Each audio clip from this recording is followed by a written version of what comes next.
$5 and an earring? Yeah, somebody lost $5 and a gold earring. It's like a little altar or something. It's an offering. I feel like Oh, I thought that was my sex worker tip.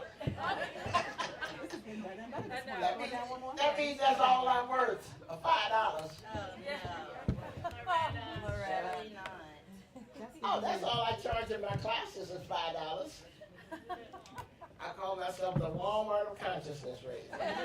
oh shit. You good? I'm great. You just talking about Loretta? I am. Okay.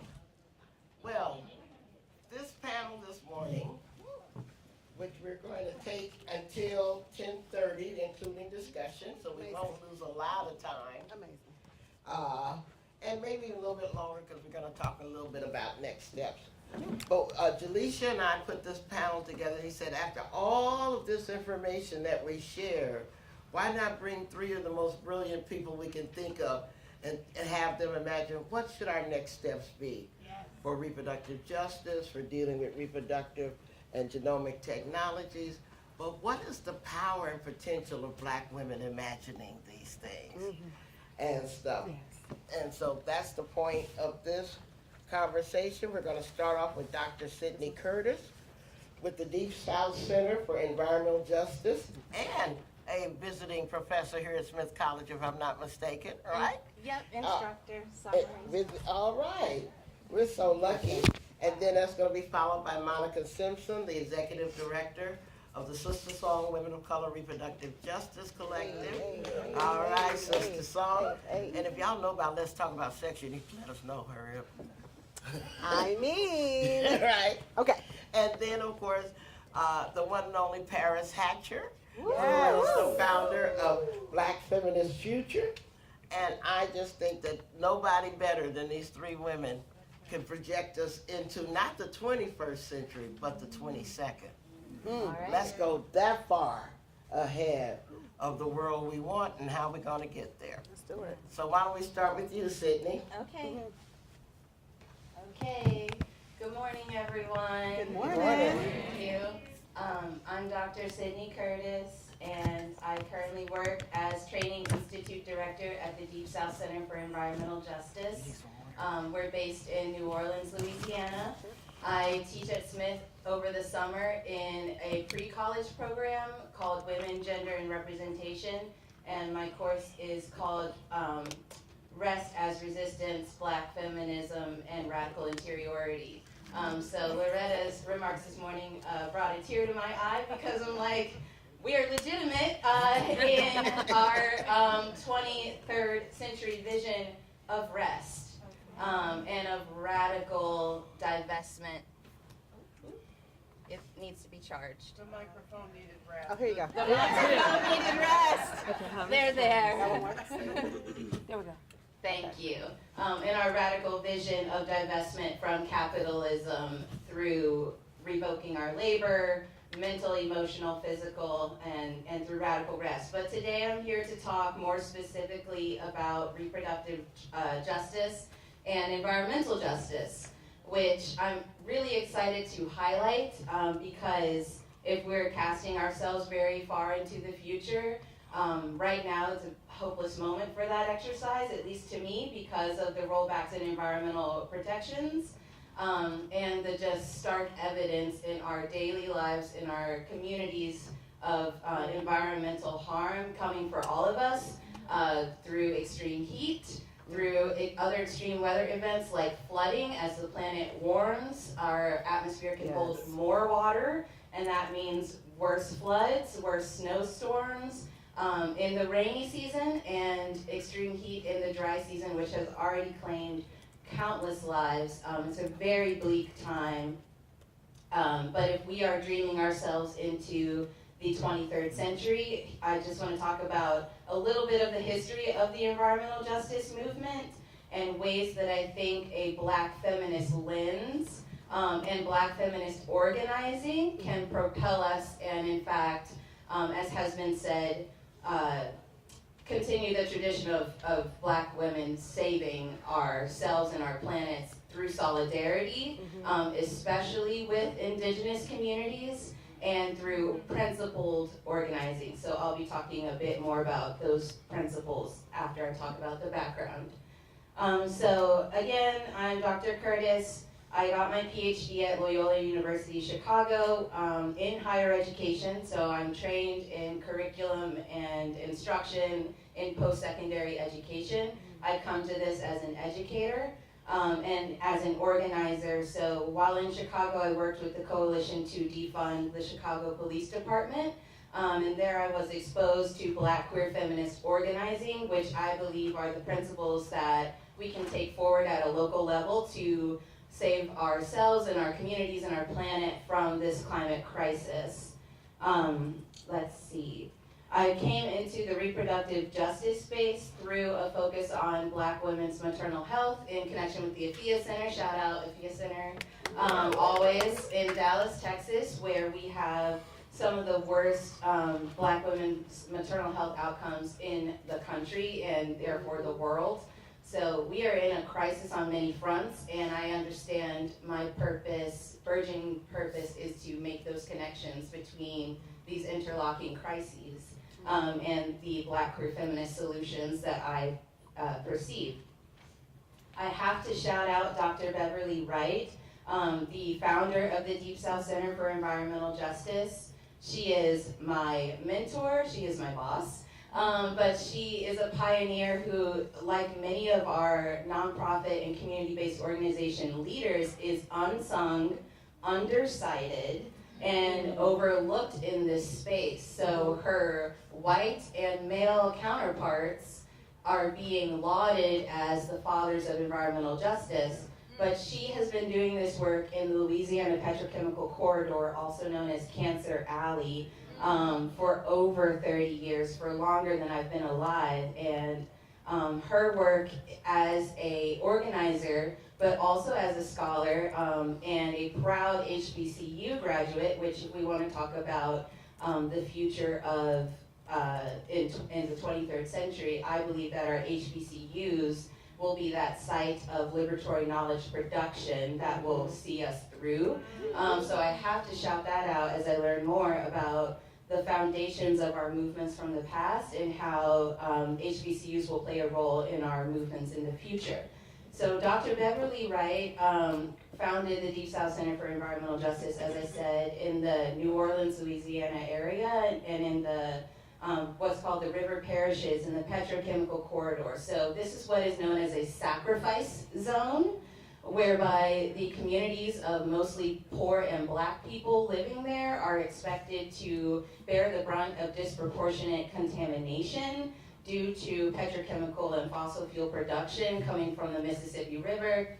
New Orleans is a legendary port city, and all of those many decades of industry have poisoned thoroughly the air, water, and soil. There are disproportionate rates of cancer, maternal mortality, low birth weight, and just a host of other RJ issues that this community is facing.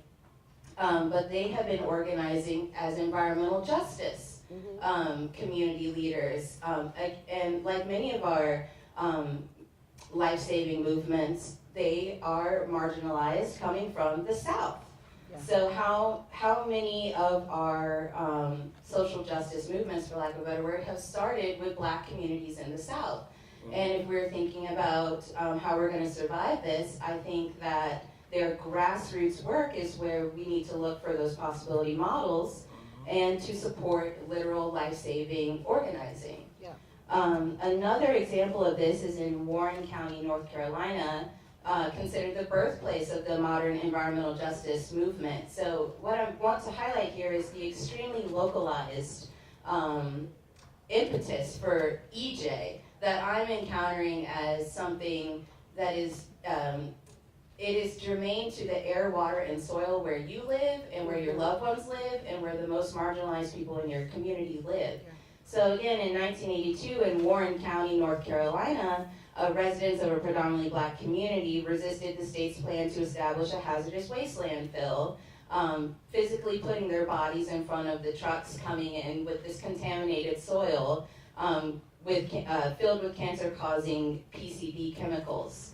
So these residents were supported by civil rights organizations, but like with many of these movements, despite that protest, the landfill was created anyway. A contemporary example is Standing Rock. So 2016-17, the water protectors organized, and the Dakota Access Pipeline has been active for 8 years now.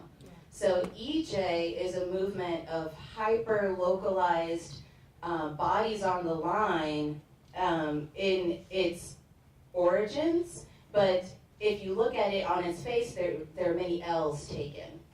And yet, there's an understanding within EJ that this is a multi-generational effort, that we likely will not see the outcomes that we need to see to reverse this in our lifetimes. But as with, again, some of our most impactful movements of the 20th century, it's old Southern Black people who have organized their church, who have organized their rural community to continue to put their bodies on the line. Even beyond that, so wins have been gained, but there was a lot of emphasis in the EJ movement on getting the federal government to react. So the Warren County protests led to the establishment of the Environmental Justice Office at the EPA, but we have seen in the last month, with a stroke of a pen, how those decades of organizing aimed at getting the federal government to provide funding, which happened. That was a huge victory through the Inflation Reduction Act. It can be taken away. So it's not to characterize the whole situation as an L, but rather to, I think EJ lays bare the challenges and the lifelong struggle that we face, and the ways that these organizers continue to fight.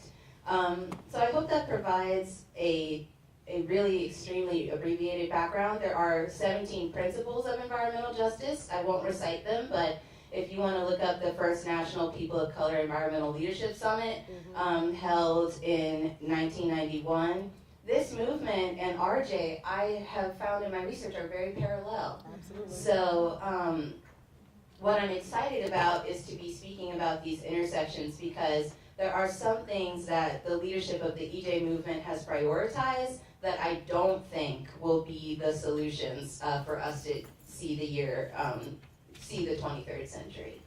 Okay, so this is where I start to think about Black feminist ecological thought and the notion of our inherent relationship with what I'm still trying to figure out how I want to call it. Is it Mother Earth, the natural world?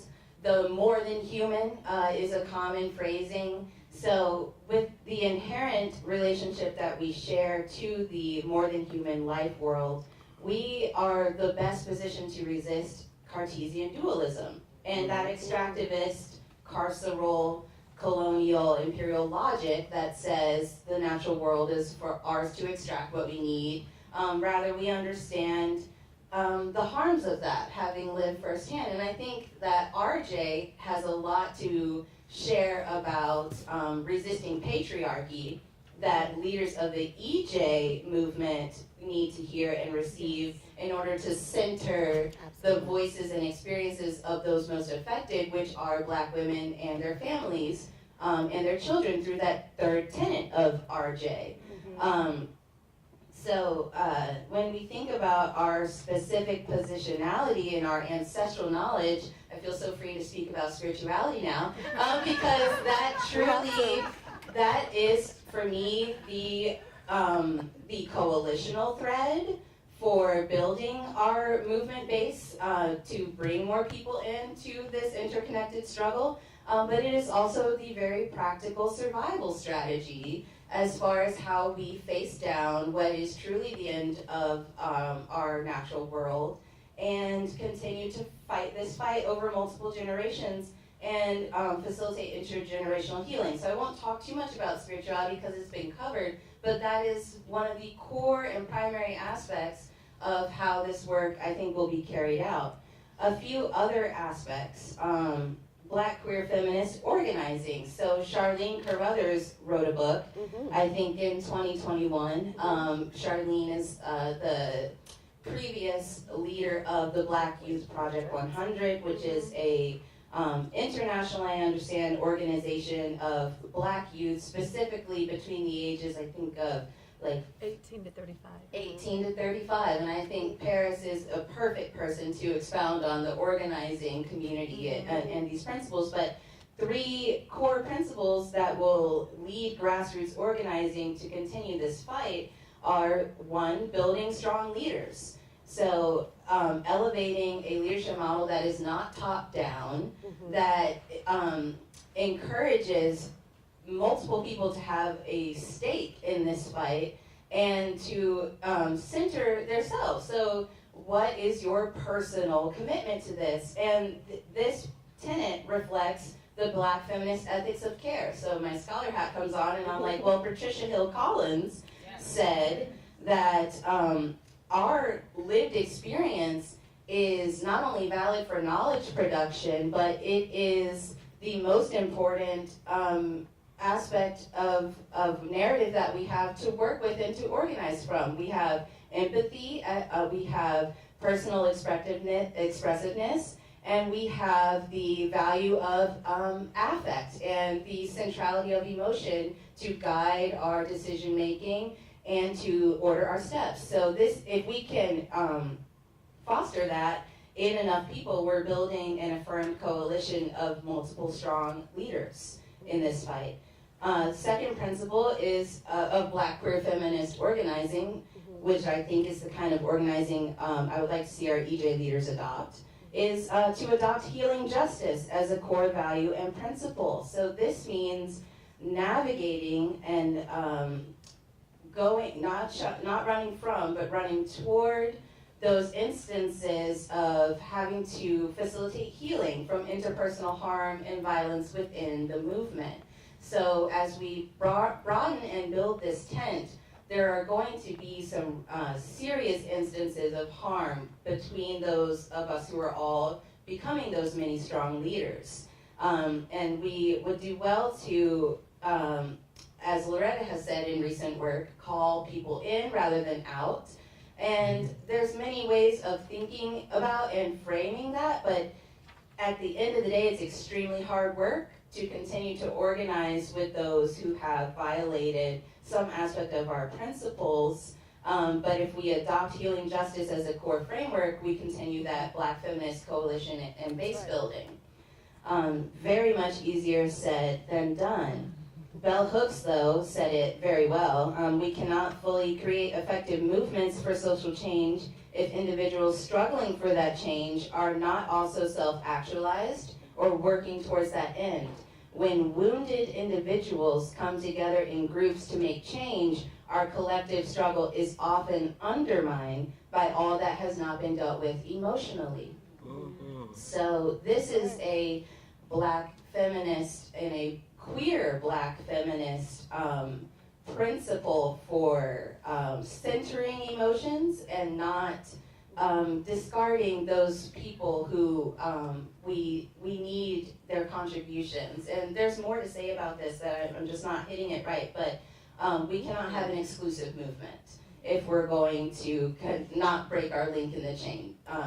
And lastly, and this is an important one, I think, for environmental justice in particular, especially as someone who is new to the space and is learning more about the science and everything, we have to combat liberalism with principled struggle. So Black queer feminist organizing is in the Black radical tradition, the tradition of the Black Panthers and many other organizations that made no compromises. We cannot collude with the state. We cannot center state-sponsored solutions. So the EPA, once again, was a core factor in the organizing of my EJ foremothers. And we have seen, at least for me, how quickly that was faulty. And in fact, the projects that we have been struggling against, many of them go forward anyway. So what does it look like to take a really hyper-localized and grassroots approach to combat liberal solutions, things like if we had all voted, that there would be a real solution. I would say that the emphasis on democracy as more than a process, but like as an outcome, is one that I would characterize as a false solution when it comes to interrupting the climate crisis. So we need our relations to be strengthened at a more interpersonal level, which is why I've been speaking about these ethics of care, so that we're not putting our hopes in a system, in a state-sponsored system at that. Scientifically, some of the false solutions to avoid are things like nuclear energy, the idea that we can geoengineer the sun rays to not beam down on Earth, but to beam them back up to the sun. Carbon capture, so when your airline says that they have offset the carbon from all of our travel here, rather than try and shield ourselves from our complicity, it's important to just do that internal math and calculus with our own lifestyles and decision making. Yes, there are no individual solutions to the climate crisis. You won't hear me tell you to recycle. But it's important not to fool ourselves into believing that a democratic coalition or the right scientific breakthrough is going to change the extractive and colonial logics that have led to this crisis in the first place. And as Black feminists, I believe we know this very well. It's just about doing that really hard internal work, which is where spirituality comes in to support us in continuing this fight and continuing to heal ourselves and others so that we can be on the front lines. And I think lastly, I just want to lift up a couple of wins, because there are wins in this work. Southern Sector Rising is a environmental justice organization in Dallas, led by a woman named Marsha Johnson, who has been fighting. One other thing I wanted to say is identify your unit of change. So when we are in an organizing space and we're working with our comrades, having a specific target. So in my organizing with CPD, it was Stop Shot Spotter. We want to end the city's contract with gunshot detection technology, and that was an eye-opening moment for me of like within the whole defund conversation, we have zeroed in on this one aspect of interrupting a false solution to community violence, which would be gunshot detection technology. In the climate justice world, a common unit of change is the permit. And zoning regulations, which again is extremely localized and municipal. Are Black residents zoned next to manufacturing plants? That is something that local city councils can change. They can rezone spaces. And we saw that happen with Southern Sector Rising, whereby Marsha Jackson worked for over 10 years to have essentially a landfill for old shingles and roof materials called Shingle Mountain that was zoned to be next to a residential community. And so this community had disproportionate rates of asthma and carcinogens in their air. There are community air monitoring projects that I want to lift up, where people are doing citizen science to raise awareness about these issues and then advocate for that specific unit of change. So in our work, I think it's important to identify what that unit of change will be that we're organizing for and who the key stakeholders are, but we can talk more about that, and there's people in this room who know way more about that than I do. But she won. So just last month, after 10 years of organizing and pressuring the Dallas City Council, the Shingle Mountain was rezoned, and that area is now zoned as residential, and so that puts limits on what industry can do as far as manufacturing in that neighborhood. One last example that I want to close with, because I'm really excited. Last week I was at the 10th anniversary HBCU Climate Change Conference. And so this has been an exciting time for me to go from there to here and see the connections in real life. And there I met a young woman named Diamond Cunningham, finishing a PhD. She is the executive director of the Louisiana Abortion Fund. Support your local abortion fund. And she is doing a project whereby she is tracking the emissions of the pregnant people who she supports to travel out of state to access an abortion. So she is tracking how much emissions from her clients that it took to get them from Louisiana to Illinois, bless you. Whether that is by car or by plane, and how much carbon that emits into the air.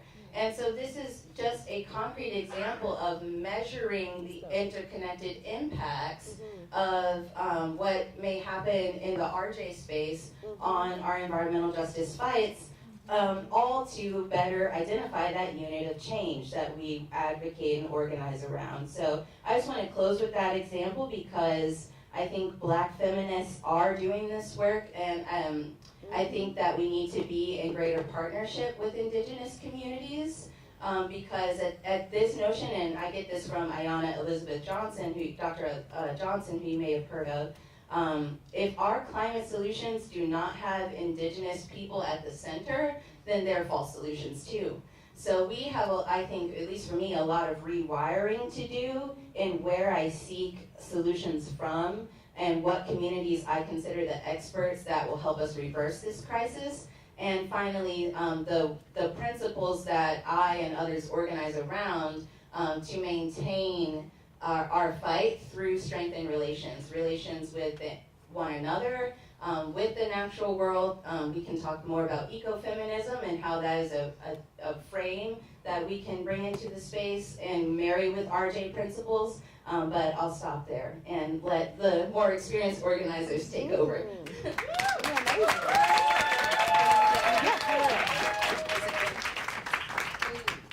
Thank you. It's about to be tragic. Well, peace, everybody. How y'all feeling this morning? All right. All right, all right. Thank y'all for y'all's patience. And thank you, Dr. Jolly, for making sure I made it to the right building. God is good. But I'm really excited to be on this panel and to be able to be a part of this conversation. One, because I always love to learn from really brilliant people, and I know that every time I hear Paris, and I was excited to hear your brilliance on this because I'm always a seeker and learner of many different things. But also I wanted to try to bring to you all something that is a different way of thinking about how we are able to move this RJ frame into the future, right? But I want to start because, again, I told y'all last night I'm a person of the church, so I have to start by giving my honors first, right? So first I want to give honor to Shafia Monroe, grand midwife. She is a powerful Black midwife who has taught me so much about this work of birth justice that we now know but also just the practice and understanding of how to hold community in a particular kind of way. I was really honored to be one of her students at the International Center for Traditional Childbirth and become a full spectrum doula under her. Now, I do not practice my doula work, but I did not want to be in this movement without having that as a background for myself and knowing how to be in these conversations in a way that I felt was authentic in how I was talking about the work. So I have to give love to Dr. I call her Dr., but Shafia Monroe. Also, I want to give honor to midwife Jamara Amani. She is the midwife known for creating and building out the birth justice framework. I would never in any space not give her her honor for that and the work that she continues to move in that way. She is the director of the Southern Birth Justice Network. So if you all do not know that work, please tap in and please tap into the work of our powerful midwife, Jamara Amani. Also, I have to give love to the Black Mamas Matter Alliance. I am a founding member of this organization as well as a board member, and this is a coalition that is built and was built in order to be able to address the rising maternal mortality crisis in this country and to extend and expand the way that we think about birth justice and maternal health in all of its ways in this country. So I got to give love to those folks who are leading that work. And then lastly, I want to also give honor to the 12 mothers of the RJ framework.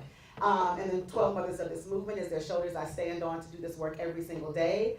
And I also want to be very clear, I am not a mama, okay? I have not given birth to a child. I am a fine-ass auntie all day, every day. But I am not a mama. But I come from a black mama, Olinda, and she comes from a black mama, Mabel. And so I do want to bring the energy and the ancestry that that I'm a part of. But when I was thinking about what Loretta wanted me to talk about, in Black Mamas Matter, and, thinking about this reproductive justice frame and birth justice, as these frameworks and what is possible when we think about moving into the future with these frameworks that we've been given, my brain went into like 10 different directions, right, of like how to move you all through this conversation. And I thought I wanted to start by moving into this conversation around expanding how we think about black mamas, and I've always seen black mothers in particular as the first feminists, as the first black futurists, right? Because you are choosing to allow your body to bring forth life into this world, and you don't know what that's going to do, but you've made this conscious decision to say yes to that and to create future in a particular kind of way. And I always have to give love to Paris too, because she was the first black woman that ever really talks about black feminism to me, as a little crazy raggedy organizer in North Carolina. But the more that she taught and the more that I followed her leadership in a lot of this work, I am very, very clear that my mama was a black feminist. She would never say that, right? She never knew that language, but she was, and so was her mama and all the others, right? Because it's just something that is just in our spirits, in our soul, right? Of how we move and take care of community.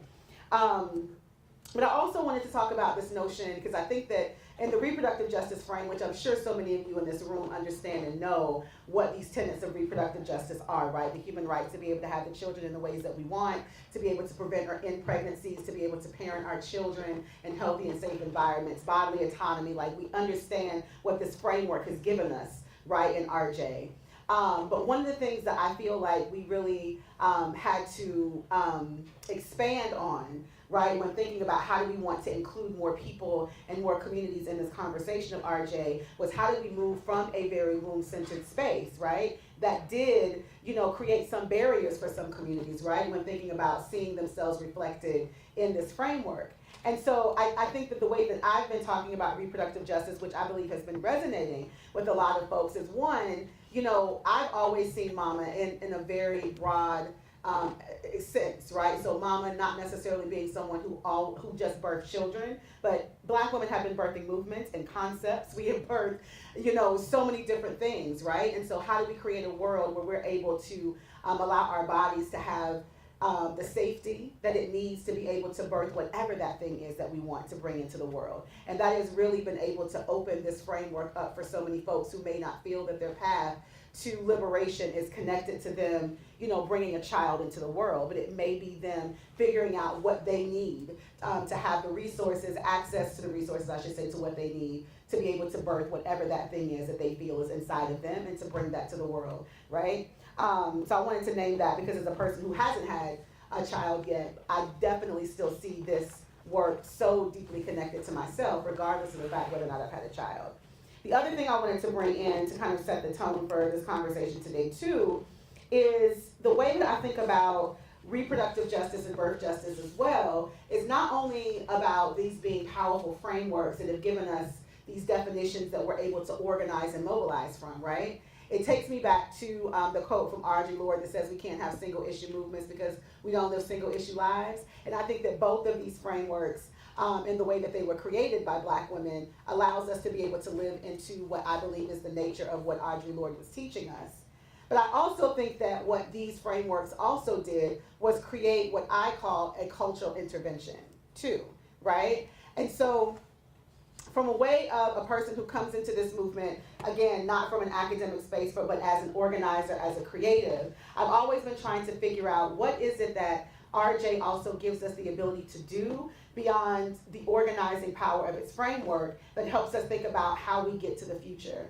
And, we know that we're in like the most extreme time of our lives. We talked about that last night, and our, living legends gave us a very clear picture of what that looks like, right? And what I think that what I'm excited about us thinking about when I think about the RJ frame is that even though we know that we're up against these policies that are being rolled back, taken us out in all the ways that they are, what we haven't tapped into enough is the power of the culture to be able to move us in a different direction, right? So what do I mean when I say like the power of the culture?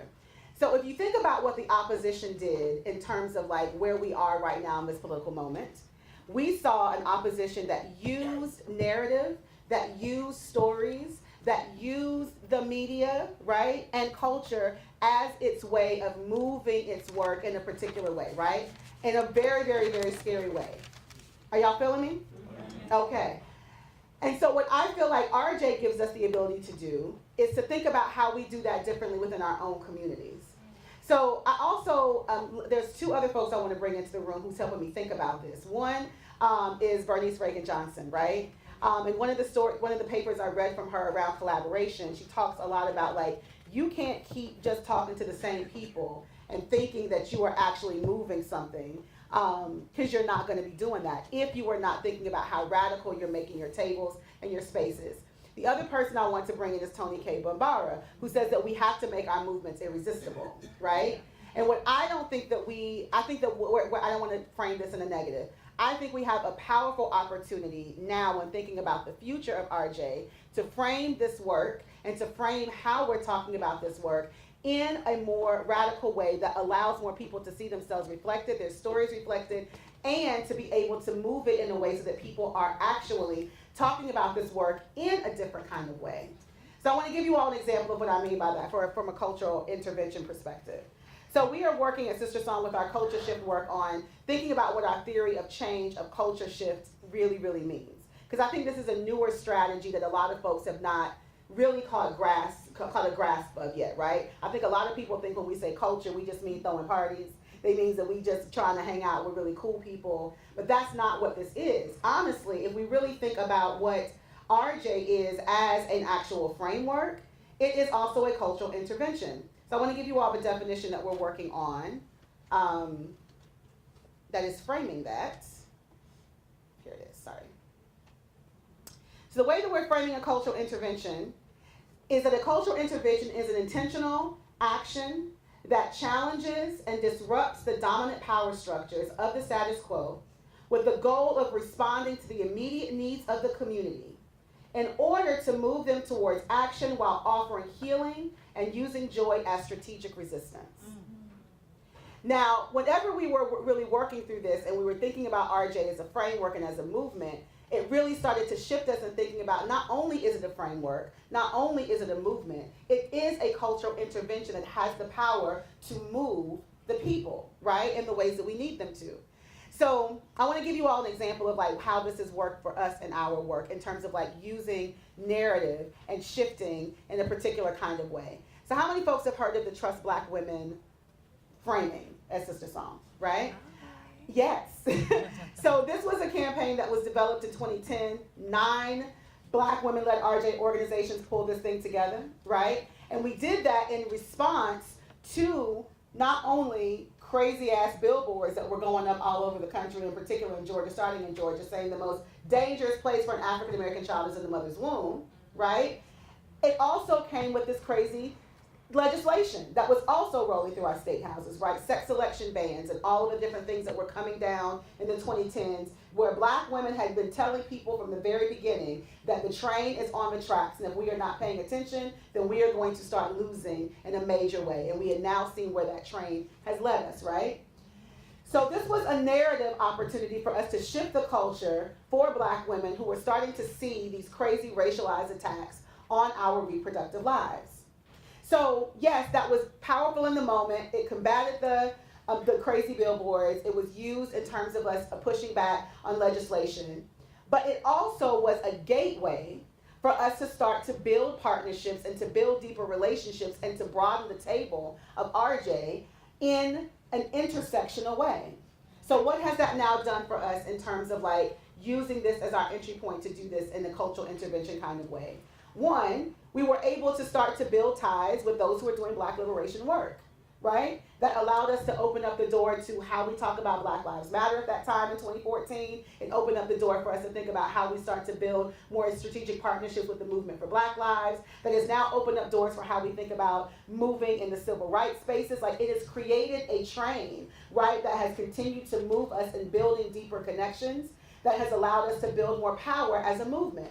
So in this political moment, what we saw were people who had never really put their voice or their organization's names to anything that was associated with repro anything, now doing that because they had a pathway to do that.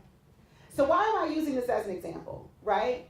Whenever we're in a particular political moment where it feels like all of the systems are crumbling around us, and we don't necessarily have a hold on how we can use policy to the best of our ability because we don't have the power in the places that we need it, then we have to understand that we have another way of moving, and that is through culture. And our culture is our most powerful weapon, and it's something that our opposition knows, which is why they have been trying to move it in the ways that they have. So how is it then, if we are talking about two movements and two frameworks of RJ and birth justice that gives us a solid way of thinking about how we organize, how do we now make sure that more people are able to understand what this framework is, see themselves reflected in it, and then be able to move in the ways that we need them to move, right? So I want to make sure I give time for Paris. But the last piece I wanted to bring in around this too is year before last, the reproductive justice movement went into what we called a process on creating new visions for the reproductive justice movement, right? It was at a time when the Dobbs decision had just dropped. We were really thinking about what do we need to do as a movement to really reset ourselves and how we are moving towards a vision and a future. And what came out of that was something very powerful. This happened at a time where we were bringing all of our RJ leaders together, right, across all of our different communities. And what was very clear about what was needed in that room is that we were clear that our focus and that our North Star is that we are all working towards what liberation means for us, right? That we are going to root and ground our organizing, whether it's in indigenous communities, whether it is in Latin American communities, whether it is in API communities, our Black folks, we are all pointing towards the same message. And that is going to require, okay. These things are dying. You said that was So wild. But what that's going to require is that every community and every person that was at that table realized that the way that they needed to communicate what RJ was needed to look different for their communities, right? And so that was what made us really think about, like, so we have to really put a lot more emphasis on culture shift as a strategy in order for us to be able to think about how we shape our futures. Because the future is the culture, right? In my humble opinion. And if we do not have a hold on what that is, and if we're not using that strategically, then these powerful frameworks that we have of RJ, of birth justice, of the way that we think about the intersectionality of a thing is going to not necessarily have the same amount of power that we need it to if we do not have the culture to actually move with us to sustain whatever wins that we're all working towards collectively. So I want to dig into that more with you all, so I'm going to pass it to Paris so she can get into her piece, and then we can have a conversation together. All right. yeah. All right. Good morning, everybody. Good morning. Thank you, Sydney and Monica, for your offerings. And I'm really thinking about this question around seizing our destinies. And so, hey y'all, I'm Paris Hatcher. My pronouns are she, her, and hers. I'm the founder and ED of Black Feminist Future. And I have to tell you, I am still buzzing from last night. Oh my God. Last night was like my Black Feminist Super Bowl, okay? I need you to understand, I was tearing up. I just could not believe it. So so much of the work that I do, I think of it, I mean, my goodness, the legacy. I am so thankful that we got to thank people, and I'm consistently thanking folks for what they have given us. So I'm really thinking about what was offered around folks sharing about their righteous fear and anger last night. I say that it is righteous because it makes sense, right? It's not, it is grounded. It's a grounded assessment to have fear and to be angry. But I'm coming to you feeling really steady and sure and to provide direction. I think now is the time to provide leadership, and I feel ready to provide that. Yeah. Let's go. So, I want to, again, I just give really gratitude to this space, and I really love being able to nerd out and really think about this idea about reproductive justice futurism. And I think about the future, I'm reminded of my legacy, and that the legacy of people who have futured me here. Right. In the bow of the ship, in the wake, in the face of uncertainty, with the unimaginable and unbearable. I'm talking about generations and generations of like, what are the most intense experience of chattel enslavement. And yet I am here. I'm a living testament to their hope and desire. So guess what, y'all? I can make it. We can make it 4 years. I mean, I just can, because there's like hundreds of years that have made me possible. I say that because I'm really, truly girded by that. Yes, it is terrible what we are experiencing, y'all, but oh my gosh, I just know my future is possible because the past made me possible. And yeah, I have to just lift that up. When I think about my past as the way of this futuring, I lift up, and I very rarely cite men, but I will cite, if never, Frantz Fanon's quote about every generation must, out of relative obscurity, discover its mission, fulfill it, or betray it. That to me is really key to seizing our destiny into our futuring. And when I was thinking about these remarks, I started looking for a picture, and there's a picture of me on the Washington Mall at the March for Women's Lives in 2004. I was over 1 million people that was mobilized by the Loretta Ross to say no, to the attacks of George W. Bush's attacks on women, to say no to the U.S. invasion of Afghanistan, to say no to the global gag rule, to say no to the Republican takeover of the Supreme Court. Does any of this sound familiar, y'all? It's all the same. I was 24 years old.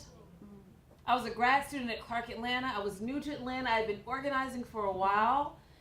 I was on the bus with my best friend, Jamara, who was just listed. Moya Bailey organized the bus. Go Moya. Okay, she was the president of the Feminist Majority chapter at Spelman. I got on that bus because I was searching for something deep, a desire to live into what Fanon had asked us, to fulfill or betray the mission. I knew that I was a black feminist. I was trying to find my purpose. That march was transformative for so many of us. So there are the RJ mothers, and then there's the generation after us. There's us. So that's the me and the Jamara and the Latashas and the Monica's, who literally, that march changed our path. We came back home. We were like, this is our mission. We need to build RJ organizations on the state level. Nobody gave us money to do it. We weren't sure how to do it, but we, out of, again, relative obscurity, we built something. And it felt impossible, y'all, in 2004. It was a terrible election. It was mass uncertainty. We built something. 20 years later, we look back and we have an incredible black RJ ecosystem with state-based organizations, movements, convenings, leaders. That is incredible. So in the face of uncertainty, we built something incredible. We will look back from this moment, I am clear, and be like, wow, we built something. So I think in order for us to seize our destinies, of course, we must root in our past and be encouraged by it and not give into it. Do not, as people have been saying, do not concede preemptively. Do not give up the faith. Don't give it up yet. But I actually think that as organizers, and that's the perspective that I'm going to offer, is that we have and we must take our work seriously. That organizing is not magic, it is not vibes. And I say that as someone who loves magic and vibes. But it is scientific, it is rigorous, it is practiced, and it is art. I will say that. It is. My comrade and my love talks about the work that we do as a movement science. So M. Adams, who's my comrade, and we do life and work and movement together. defines movement science as the application of scientific theory to the understanding of how structural change happens in society. So I think we must, as organizers, again, take it as serious as y'all researchers take it serious, as scientists, as surgeons. We are building and constructing a new society. So we must be rigorous. We must be anchored. And I would say we have to be anchored in 3 different ways. We have to be ideologically anchored, principally anchored, and community anchored. You have to do all 3. I am thrilled that we are talking about my ideological anchor. We've been lifting it up, Black feminism. So that is my ideological anchor. It is what guides me. And I will offer a definition. We all come from different operating definitions. But as an organizer, I love how much the South has been lifted up. Monica and I are both girls from North Carolina. Hey. That has been, I'm from the birthplace of the sit-ins. I'm from Greensboro, North Carolina. That changed me. Being born from a place of radical roots did something to me. It told me that everyday people could change the world. Black feminists changed me. Black feminism is always pushing me. And as an ideology, we define it at Black Feminist Future as an ever-expanding ideology that helps Black people, and I would say offer all people, understand ourselves, our communities, and our world, right? That it allows us to examine and explain the relationships that exist between systems of power, in particular the intersections of race, gender, class, and on and on and on. As a blueprint, it allows us to understand that Black women, girls, and gender-expansive people, our bodies and our identities are sites of struggle and joy, violence and power, exploitation and freedom. And when applied in our lives and within our communities and our organizations and movements, it offers us limitless possibilities for our collective liberation. To put it simply, Black feminism gets us free. At this time of unknowing, of uncertainty, I ask all of you, what are your ideological anchors? Because you must go back to it. Because it will be very easy to just go back into our identities. And I think that's everything that we've been pushing towards, is that in order to work cross lines of difference, cross movements, is that what are we going to be ideologically working towards, struggling towards? Because our identities are not enough. Because we know that our identities do not equal an analysis, right? We must develop our analysis, and that's what our ideology provides. So about our principles. So it's great to have an ideology, but how do you practice your ideology in real time? So what are your values and how do you live into them? And especially, it really matters, and I think, Loretta, you have been really lifting up, and your book offers this, is that, you know, it's great if you have an ideology, but if you're not showing up in how you live that out day to day, how you live your values, it really, you just become a person with great analysis, but you really ain't about it. There are too many of us who are really comfortable with being anchored in our ideologies, but don't treat people or themselves well. We do this work together, and that's just, we have to reiterate. So this isn't, I think also we have to, again, blow up false solutions. So I know some of my biggest movement heartbreak was that we come here to be best friends with each other. Just as an alert, you don't get to do that. I had to find that the hard way. You will find your lifelong comrades and your people. But not everyone will be that. But if you have an ideological, where you're an ideology and your principles where you're anchored, it allows you to struggle in a different way. That's it. And that's important now, because we are going to, the election really showed us some things, and I think that's what Monica's offering, is that who are we talking to? Who are we? What are we saying? And is it getting smaller? So Loretta offers, like, are we becoming more cults to each other? Listen. Or are we building mass?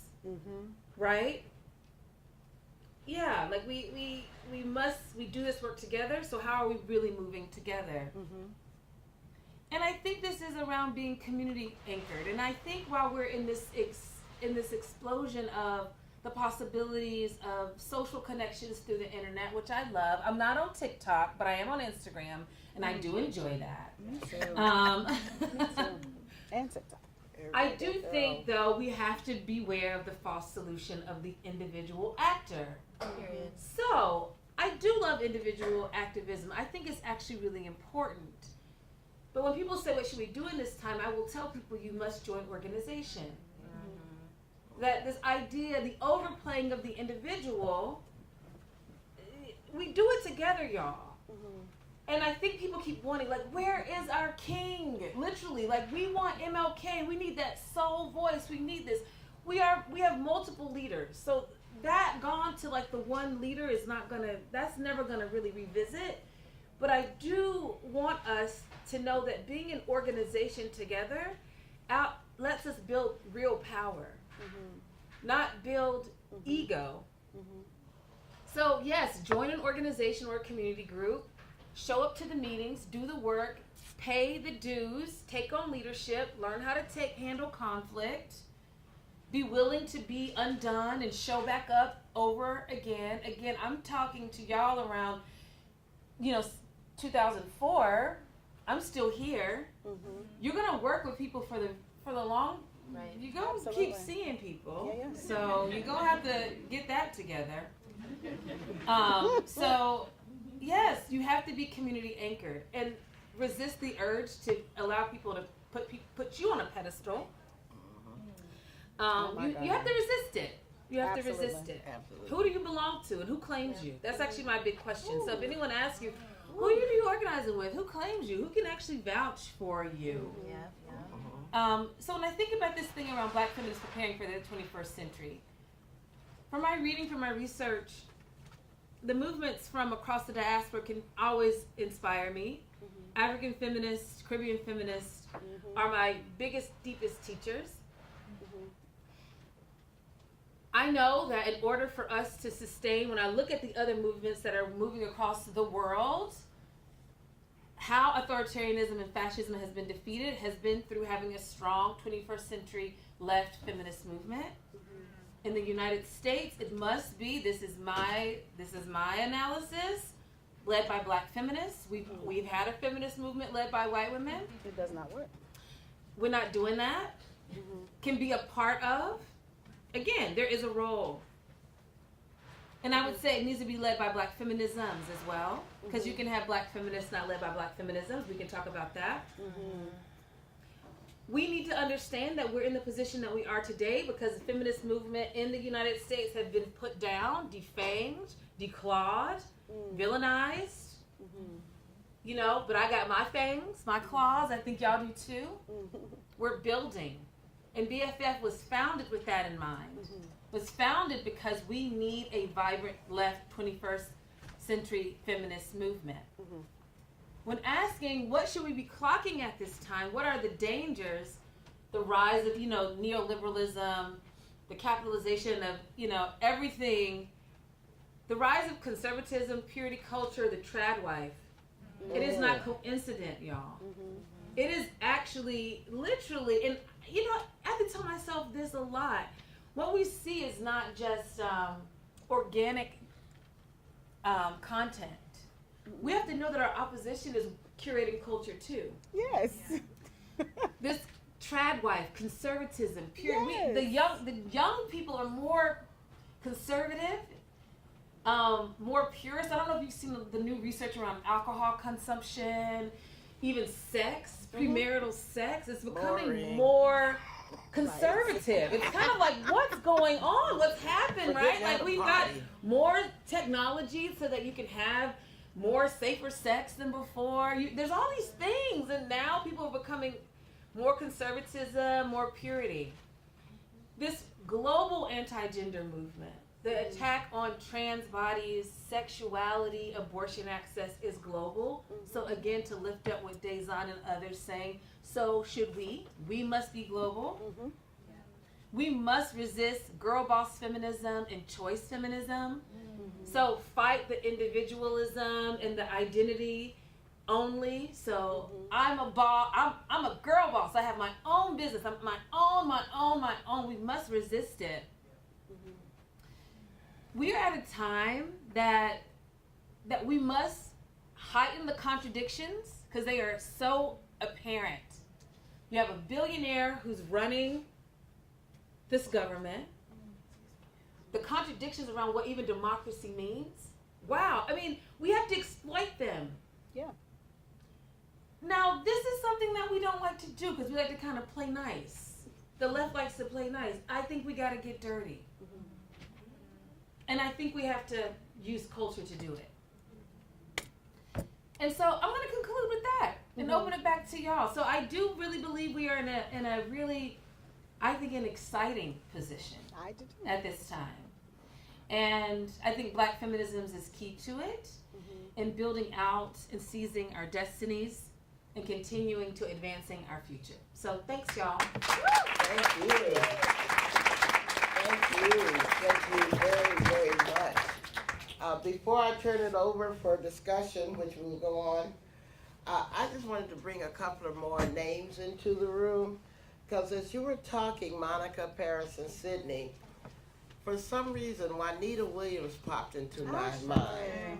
And Juanita is one of those original founders of Sister Song, our original mistress of culture. Yes, she was. Right?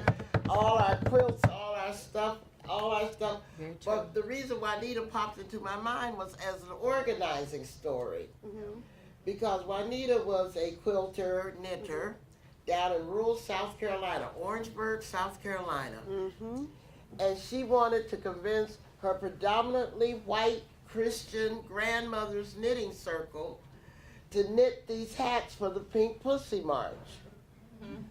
And when she asked them to do it, they all recoiled, like, we can't say that word. They weren't talking about the politics of the march.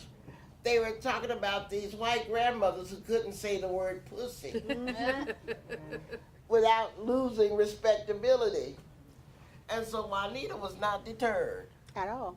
Juanita led them grandmothers in singing, "What's new, pussycat? Whoa, whoa, whoa." She said, singing that song, they knitted 200 hats. Our culture, good people. And I'm just saying, what a brilliant organizing strategy right. that was. Using culture to cross what people thought were insurmountable political odds between a black feminist and white Christian grandmothers who were probably Trump supporters. Yeah. All at the same time. So I wanted to bring Juanita in because she also named Sister Song. So there. We need to bring her in. Another person I wanted to bring in is Gloria Anzaldúa.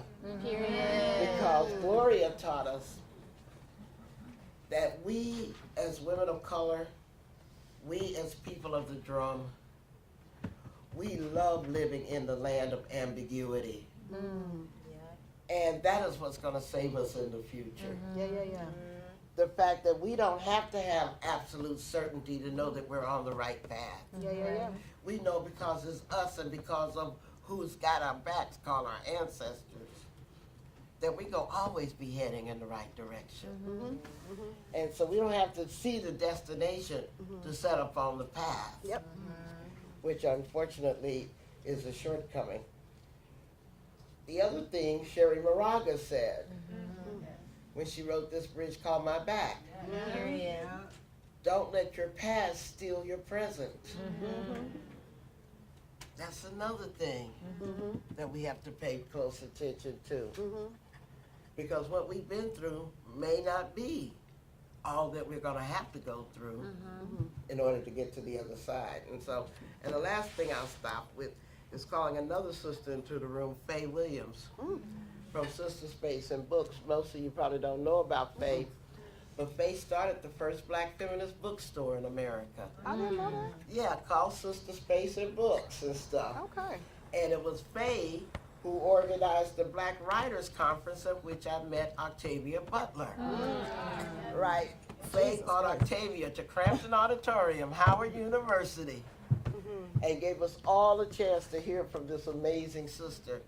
And I had a chance to ask her a question like fangirling and all of that kind of Done stuff. the same thing. But Octavia reminds us that in order to rise from its own ashes, a phoenix must first burn. We gonna burn this motherfucker now. We No. ain't got no choice. We ain't got no choice. So let's open it up for some discussion.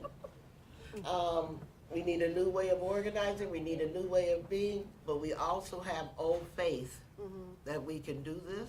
Yeah. And the thing that's probably going to be most difficult is to convince the others that need to join the freedom train that they need to get on board. That's what culture is. Ain't that always the question? And we don't have Harriet's guns, so what we gonna do? Yeah. We do have our modern. I have something to say about that. Please. No, I think we do have our modern Harriet guns, right? And it's not the same thing as like she had the actual shotgun, right? And that's another conversation. But I do think, I think that this is where, for me, culture is on our side. Because if you get enough people to actually move in the same way with the culture, it becomes like a gun. It's like it's going to make people move.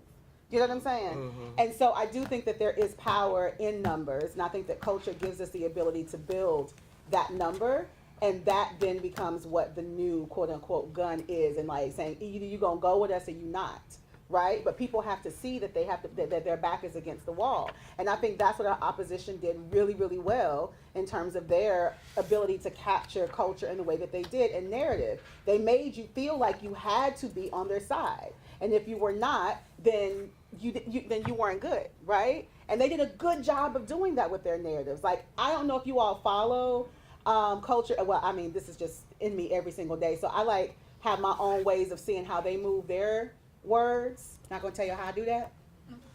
But the way that they were showing up in this election season and the message, they were literally, we know they spread lies, but it was almost like a brainwashing of people in a particular kind of way, right? The way that they were just like pouring this stuff into their social media, pouring this stuff, you know, into their email boxes. Like it was an all-out attack in that particular kind of way. And we haven't taken the ability to use culture in that strategic way. And I think that's where our opportunity is, to be quite honest. All right. Anybody else want to respond? I'm open to questions. Oh, Yeah, let's let's go open it up questions. then. For my glasses so I can see. First of all, thank you, Dr. Monica, Dr. Paris, and Dr. Sue. We need someone to be Have a a mic doctor. walker. Somebody. I take it. Definitely. And I want to ask a kind of intergenerational question, Mhm. and it's to Dr. I would call that Dr. Paris the elder. Dr. Adams, you're a mess. You know, you gotta be Adrian by age. Okay, so it's an intergenerational conversation, because one of the things that came up on last night's panel was the reason why this movement work has been so special and strong is that you all didn't turn on each other. Right. And when I hear Oh my God, the I don't connection speak to between Dr. Paris and Dr. Monica, and to Dr. Sidney's point about this role of self-actualization, not coming into the place wounded, and how y'all were able to maintain that connection even 20 years later, I guess I'm asking all of you all a question. How do we maintain not turning on each other during this point? How were you all able to, the culture of that, Yeah. Black women being able to do that, not turn on each other? Mhm. How do we learn from that? How do we learn from that as a cultural aspect that's key to this movement work that we're all trying to build in this room, but also follow the steps that you all have been able to do? Mhm. I just want to speak to Okay. that as one of the oldest. Oh, yeah. Let me turn this on. No. Oh, yeah. Is Sorry. yours working? Yeah. This one's I just want to freaking speak out. to that as one of the oldest people, probably on the panel. It wasn't that we of previous generations didn't fight. Mhm. We just knew that we had a greater enemy out here than each other. Okay?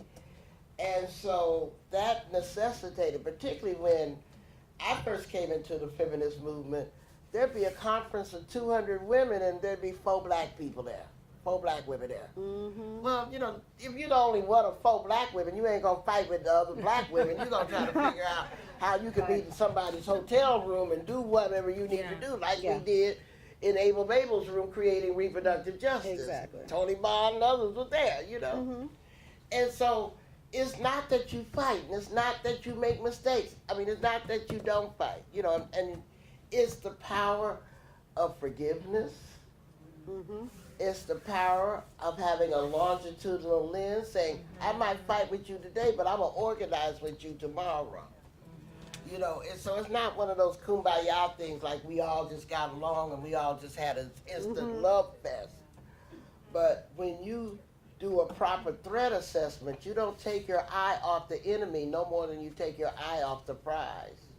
Mm-hmm. And that's what I think really, really matters, and it's the sustainable strategy. Right. Now, a lot of people don't get that memo because they take political conflicts personally. Mm-hmm. But that's what I tell them to go get a therapist, because the movement ain't here to solve your issues, It can't. Yeah. you know? Can I? Mhm. Right. Okay.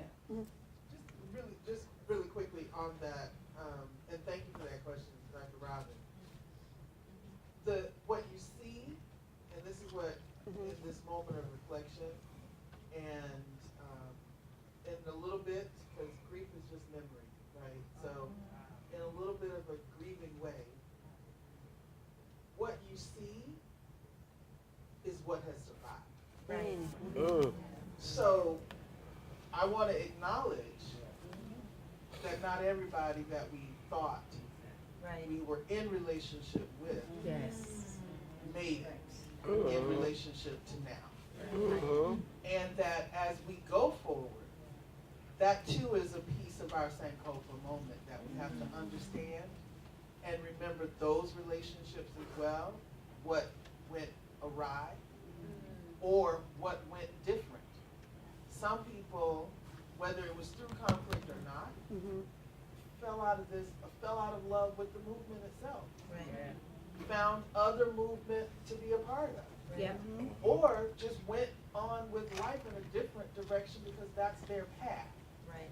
And so in addition to the forgiveness, there's the grace to still just be. What we cannot lose is the connection. Because there any day could be the moment, and this was also the beauty, and I think Billy spoke to it too, but the beauty in the reproductive justice movement is that there will always be your seat. Whether you're in it or not, it's here for you. So that there's an opportunity for whether what we might think of as reconciliation or just coming home. And that's what I think we have to make sure is a part of the way forward in the strategy, not just a lesson from. Yeah, I really want to resonate with that. I think right now has been one of the, for almost every leader, and what I mean is that there's leaders and then there's people who are like leading organizations, in particular executive directors. The last 4 to 5 years, I would say, has been some of the most challenging times with dealing with interpersonal and outsized expectations. Oh my God, yeah. It has been really difficult. So I agree with Dejan saying what you're seeing is what has survived. We also are seeing, it's just this interesting dynamic, right? So, you know, Monica and I met when we were both young organizers in our 20s, over 20 years ago. We have been in such different relationship with each other. Like, we're really solid. Now, it doesn't mean that we agree on everything or going to do the same things, but we can struggle and go deeper. Absolutely. Because we've actually built something together. And I think what's happening is that people who, and you've built something, so you know what it takes. There are people who haven't built anything, but want to destroy something. Oh, here. And we gotta really be mindful around that. Like, people really will just come and try to destroy your shit. And they think it's justified because they have an analysis. But your analysis, again, I need you to show me who you belong to, and I need you to show me your work, and that's not me trying to pull rank. But too many people are willing to just tear down things. What are you willing to build? Yeah. These last several years have been really challenging for leadership. I don't know a leader who's not been deeply embattled. And I gotta be honest, it's the formalization of the nonprofit, Right. outside expectations around what a nonprofit can do. Right. It is the mammying of Black women in leadership. Right. And yeah, people expect us to they want to be taken care of. They want your titty. Yeah, and when you say, no, it's mine, people want to share leadership when it's like, what we sharing? Because leadership is role, responsibility, and accountability. So do you want to, not most people want the role, but they don't want the accountability, Right. the responsibility. Right. No, I just want so I share that to say that I think we are in a time, and sometimes people have been like, have we just been so deeply infiltrated because our movements have really reached a powerful space, because the dynamics are just so wild. It's just sometimes hard to believe what we're experiencing, that I do wonder about the future of organization and the willingness for new leadership to want to take on the role, because the cost is so high. Right. It's really a lot, y'all. It is. It ain't, it's a lot right now. It's really, really Period. hard. So I don't want to romanticize it. I think it's very clear. Let's not romanticize it, but it is difficult. I don't want us to romanticize community. I don't want us to romanticize organization. I don't want us to romanticize leadership. Yeah. But I came into this too. Okay. And to Paris's point, I came into organizing in what our new generation of leaders would say is the old school way. Yeah. Right? Of like learning how to organize. So much so that I've had to unlearn some of that, right? You were taught that this movement work is not about you. You were taught that you are always putting the community first. You were taught that, there were just things that we had like a code of ethics around that were just like drilled into us as organizers that were taught in, a particular kind of way. And I think this is going back to us assessing and understanding the move of culture, is that we have to understand that we came into a time, especially at the rise of like the Black Lives Matter movement in particular. This is no diss to them because they did what they needed to do.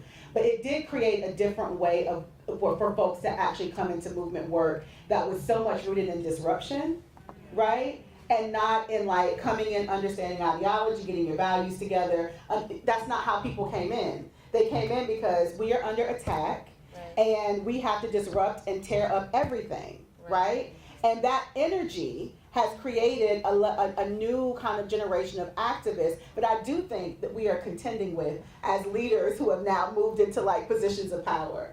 And so I'm always trying to manage like what that looks like, and understanding that there is a way that people were radicalized, right? That is way different than me, and so it's a balance. It's impossible sometimes. It's a lot of things, but I did just want to give a note to that we are not dealing with people who were brought into movement work.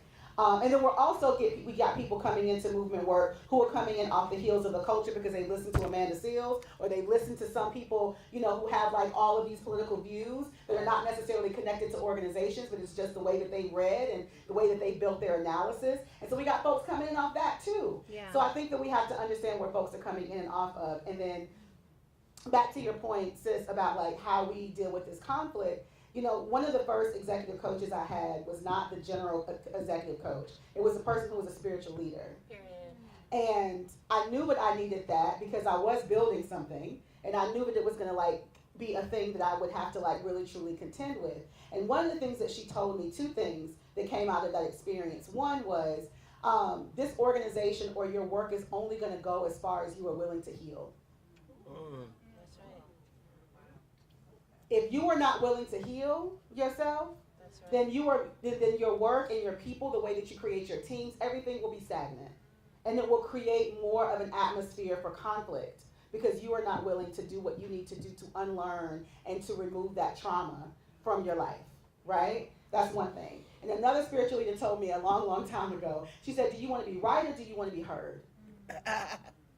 And of course I was like, I want both. Right? I said, what do you mean? She was like, I'm telling you, sis, very rarely will you get the opportunity to have both. And so I want to encourage you to choose to be heard rather than right, because when you are choosing to be heard, then you are investing in your character, and you're building a better opportunity for there to be authentic relationships with people versus this being rooted in your ego. Because that's what's at the root of all of this conflict that we're dealing with in movement. So much of it is ego and people not doing their work to heal their traumas, and they're bringing that trauma into their work. Right? So at Sister Song, we root our work in the healing justice frame. That is something that we are non-negotiable about. You know what I'm saying?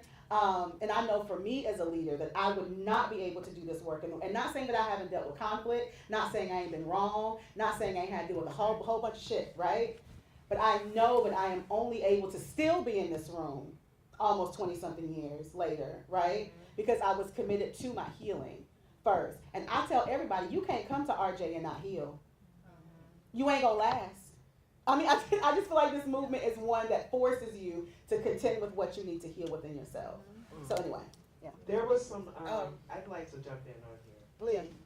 We also, we had our disagreements, but there was some ground rules, I think, for us That's too. right. Yeah, Lord. We did not turn against each other if a funder asked us That's something right. about each other. We didn't badmouth each other to funders. And we also understood that it didn't have to only be one. That's That right. there was enough misery to go around. And as many of us working on the issues as possible. Yeah. Listen. To do that. We need And then we everybody. also played upon each other's strengths. That's right.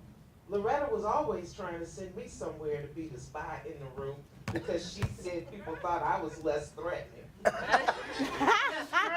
You gotta know who to use. That's why I go That's places. strategy.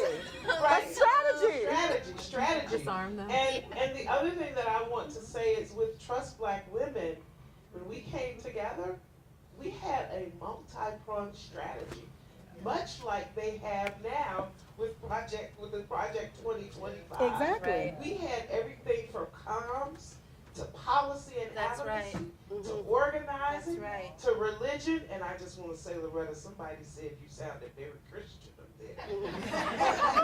Praise the Lord. With an E. With an E. Very but I'm Christian. glad we're talking about the intergeneration, how we work together intergenerationally. Yeah, but Because I had a question for Paris and you, Monica. Mhm. What is it that you need from those of us who are not active in the same way in the RJ movement? What is it that you need What's that? from us? And also to remind folks that we are still in the midst of celebrating the 30th anniversary of RJ. Woo. You know, I don't know if I don't know, Dejan, you know this, but my first RJ position is that I got an internship at Sister Love. Jamara plugged me in, and I remember going and supporting a meeting in Baltimore, and it was so huge for me. This was like before the march in 04. I come to Atlanta to do my master's at Clark Atlanta, and that is just, again, meeting you was life-changing for me. And I think I want us to take our work, I think we take our work seriously, but I do want us to take our, I think y'all have the power to, I don't know if it's imprint, maybe bestow. I think y'all should take it a little bit more seriously. It's actually the thing that I see white women do. They'll be like, okay, this is a leader. I like this leader. I'm gonna actually pour into this leader. I'm gonna connect this leader with other people. Like, I see this leader as continuing my legacy, right? And they do it actively. Right. So not a pat, like, you know. So what I'm saying is that I think y'all have so much more power than you think. I agree with that. I think that you should think about what does it mean, and you can see when some of these feminists are like, this is the leader that I kind of tapped the shoulder of, and I know it's like, well, we don't king make, queen make in that. I understand the desire not to do that, but I think not to do that. I don't know. I'm like, I think there's something about that I think is really powerful. It's like, you've gotten to this place. And I think it's not like my own desire. I mean, of course you want to hear you're doing a good job, but that's actually not the motivation behind this. I think that there's something about I don't know. I think what comes to mind is that I can think about some feminist leaders that have been like, Just my person. that's, yeah. So I'm going to like, yeah, you should write a book, and I'm going to connect you to the person that I think you should write the book. Right. Or Yeah. I'm going to connect you to this, I'm going to Yeah. connect you to that. Mm-hmm. That I think actually, I'm like, I would really love for y'all to do. Because I think that, and I actually think this is something that white feminists should do for other feminists of color. I say that all the time. I'm like, loose your networks. To us. Put us in the donor room where you're having your luncheons. Put us in an email. So I'm saying that to y'all. Like, y'all have a lot of power and access. Tap, tap, tap in. Tap, Do tap, it. tap, tap. You know, because it actually, besides the fact that it like feels good, it's also really powerful. Yeah. Like that's, I don't know, and I'm wondering, do y'all know that? But Well, Do let you me say think this about they that? know it. Some people are doing it. Loretta does it. Yeah, that's great. Yeah. Does it. I mean, Yeah. I'm a student. I've been in Loretta's classes, and like, Give her a microphone, please. Yeah. Yeah. That would shape me into a different person. Because I don't no, I have the totally march see to what you're go saying. to. I want to say I've been in Loretta's classes, and I've seen how intentionally she does that. Like, I don't have your TAs; they have your home address. You know, people have your phone number. People can call you. Like, and that's something that I really like. I Yeah. totally like. I think that's super important. And I think, you know, if people have questions about that, they should ask Loretta. Like Loretta, like how many of Loretta's students are in this room right now? Right? And like people who've graduated, like it's not just like current students, like Loretta builds relationships that last Yeah. and continues to bless people with her knowledge long past like being in her class. I haven't taken a class with Loretta since my sophomore year. When I took 2 of your classes in one semester. That was a hard semester, wasn't it? And not in a bad way. I'm just saying that's a lot of knowledge. I had 1,000 pages to read. Right. It was great though, because like, you know, being able to be in community and in relationship, even though I wasn't a TA or nothing, like I wasn't anything like, you know, but I was able like, the Loretta was open to like coming up after class and like, let's talk about things, and like figure out how we're working on stuff. When I told Loretta what I had been researching, she was like, you should be a part of this panel. You should get connected into this. And That's what's like up. brought me into this space so that I could learn and so that I could contribute and look at the ways in which like my identity intersects in ways I didn't even really think about before I was in Loretta's class. Right. And I want to say like just a shout out to you, Loretta, about how much you do that for students and like how many Smith students I know and Smith alum who I know who are like, oh yeah, I still have Loretta's phone number. You know, like Loretta is still like someone who I could call if I had a question, like if I or you know if I just wanted to talk shit.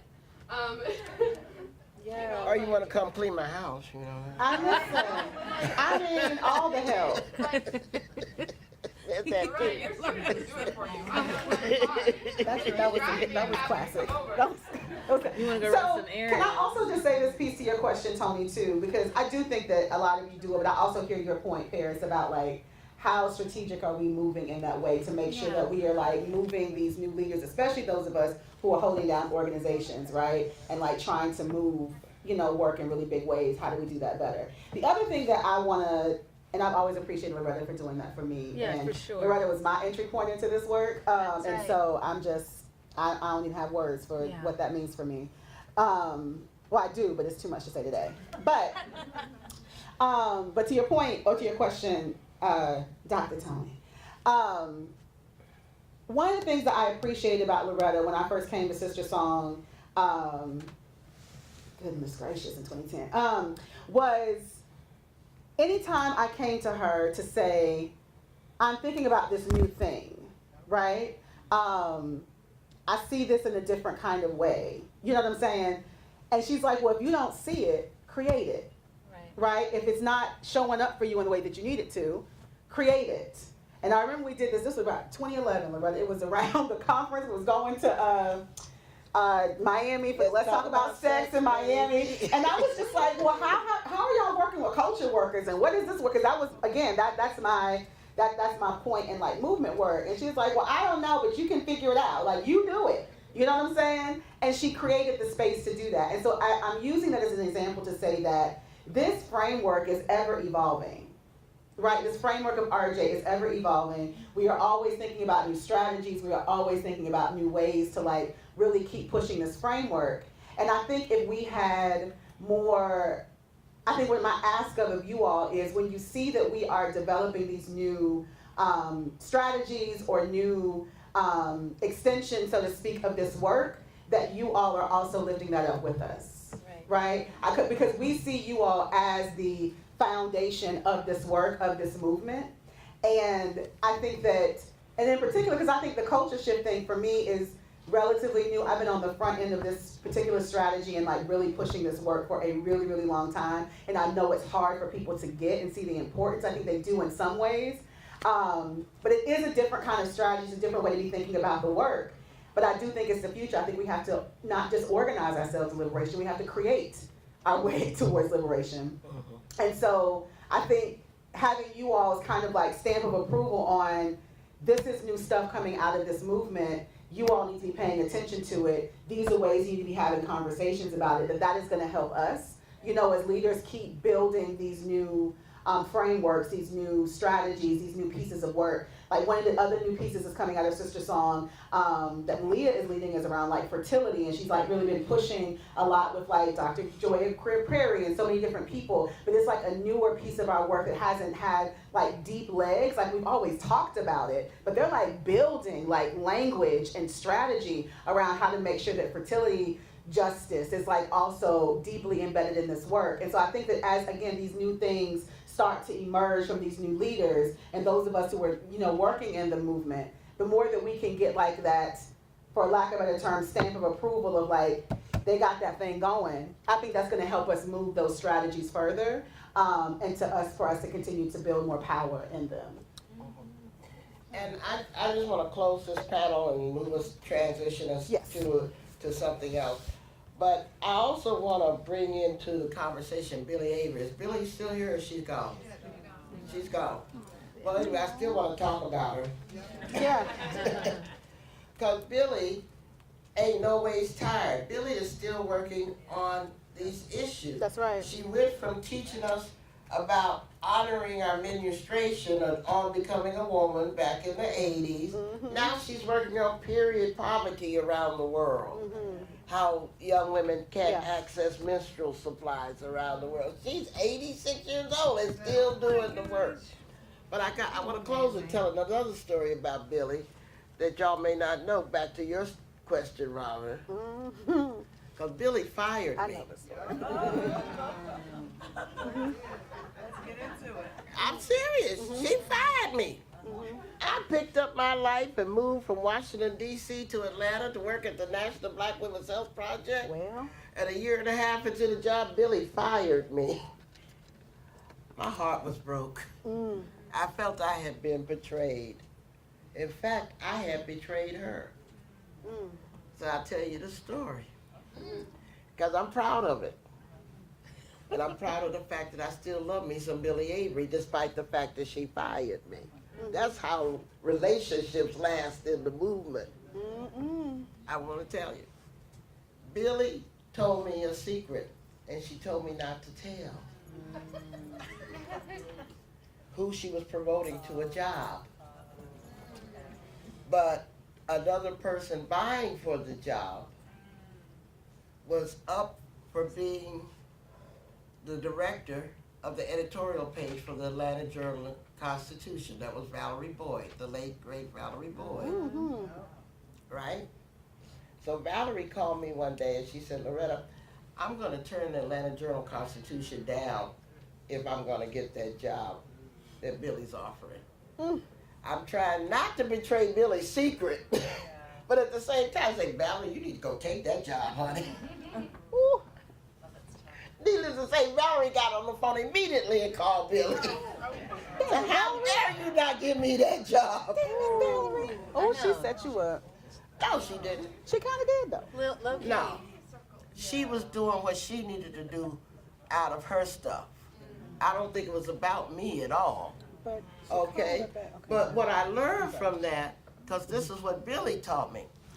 She said, Loretta, all you had to do was pick up the phone and call me. That's all you had to do. The fact that you couldn't and didn't choose to call me is why I'm choosing to fire you. Because I said, Billy, you fired me for telling the truth. I didn't even lie. I didn't lie this time. I can understand getting fired for lying. Yeah. But I got fired for telling the truth. God damn it, what am I supposed to do with this? Oh my God, this is so good. I get it. But what I'm saying, I'm telling you all that to say that didn't stop me from loving Billy, and that didn't stop Billy from loving me. That's right. We just changed our necessarily together. And one of the things we say over and over in the National Council of Elders is that there's no heartbreak like movement heartbreak, because you give your life and your soul to helping your people. And then when your people break your heart, ain't nothing like that pain. Ain't nothing like. And so we have to learn to rise above that pain. Because we're not doing this work because we want thanks, because we want gratitude. Right. We're doing this work because we can't exist in this world any other way without that injustice that we can't tolerate.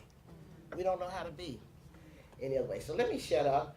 I want to thank my panel for coming up here. Y'all go for sure.